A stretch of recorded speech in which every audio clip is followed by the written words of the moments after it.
உப்பு போட்டு மூடி வச்சிடலாம் ஒரு 10 நிமிஷத்துக்கு. நம்ம கேஸ் கட்டும் போடக்கூடாது, விசிலும் போடக்கூடாது கேக் எப்பயுமே செய்யும்போது. நான் இந்த கப் அளவுக்கு 2 கப் மைதா மாவு எடுத்திருக்கேன்.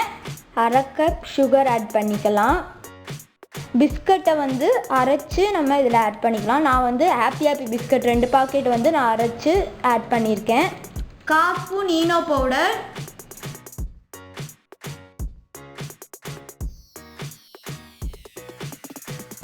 1 கப் பால், இது கூட நம்ம 1 டேபிள் ஸ்பூன் ஆயில் ஆட் பண்ணிக்கலாம். அப்புறம் கொஞ்சம் வெண்ணிலா எசன்ஸ், இல்லைனா எந்த எசன்ஸ் வேணாலும் ஆட் பண்ணிக்கலாம். இது மாதிரி நல்லா மிக்ஸ் பண்ணி விட்டுக்கோங்க, லம்ஸ் எதுவும் இருக்கக்கூடாது. இப்போ வந்து நம்ம எந்த பாத்திரத்தில் கேக் செய்ய போகிறோமோ அதில் வந்து கொஞ்சம் கீ ஆட் பண்ணிக்கலாம்.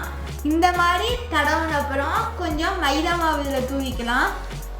இந்த மாதிரி தூவி விட்ட அப்புறம் நம்ம வந்து ரெடி பண்ணி வச்ச மாவை இதில் சேர்த்துடலாம்.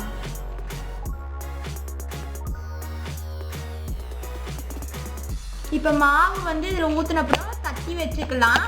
இதில் நம்ம ஸ்டாண்ட் வச்சிடலாம். இதுக்கு மேலே நம்ம ரெடி பண்ணி வச்சிருக்கிற கேக் மாவை இதில் வச்சிடலாம். இப்போ குக்கரை மூடிடலாம். நான் வந்து 100 கிராம் பட்டர் எடுத்துருக்கிறேன். இதில் 2 ஸ்பூன் ஐசிங் சுகர் ஆட் பண்ணிக்கலாம்.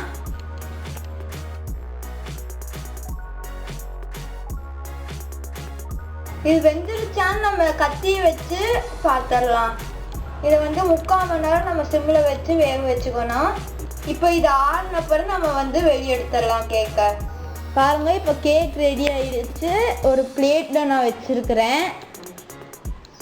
இது 2ஆக நம்ம பிரிச்சிடலாம். இப்போ இதில் சுகர் சிரப்பும் க்ரீமும் இதில் அப்ளை பண்ணியிருக்குது.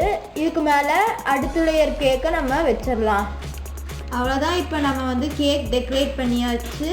இதுக்கு மேலே நான் சாக்லேட் பிஸ்கட் தூவி இருக்கிறேன். அப்புறம் சாக்லேட் பால்ஸ் வச்சுருக்கிறேன்.